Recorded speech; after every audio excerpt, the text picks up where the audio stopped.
The buildup of play, usually starting after the goal kick, follows a clear structure set by the coach for most top teams.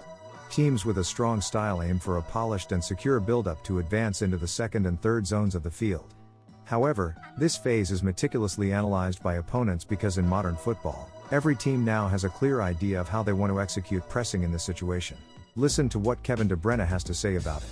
How much freedom does Pep give you? Because you're so coached, all of you, but you've also got that wonderful balance of being given so much freedom to make decisions for yourselves on the pitch. I think what we train most of the times is high pressing and goal kicks. Everything in between is a little bit more free. So I would say the first 45 meters, 60 meters is pretty rigid in the beginning because you need to try and control because everybody tries to press you in a way these days. But once you go in the opposition half, it's more freedom and then it's trying to exploit the spaces that you get because everybody does it differently.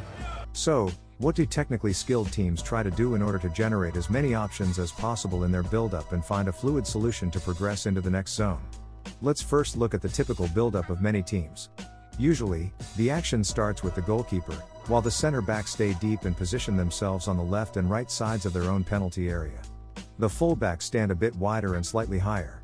Depending on the team, one or two defensive midfielders are in the center to support the build-up.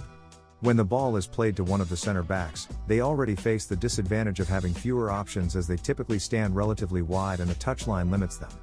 So, when a center back is approached by a forward in a curved run, their choices are quickly restricted. At this point, many top coaches have found solutions. Instead of the goalkeeper initiating the action with a pass, a center back moves into the penalty area and passes the ball to the goalkeeper. What's the advantage? It expands the options.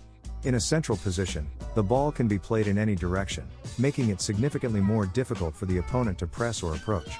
Of course, it's not always possible to start by passing from the back and working the ball forward, and especially for this playing style, having a goalkeeper who's good with their feet and confident is really important.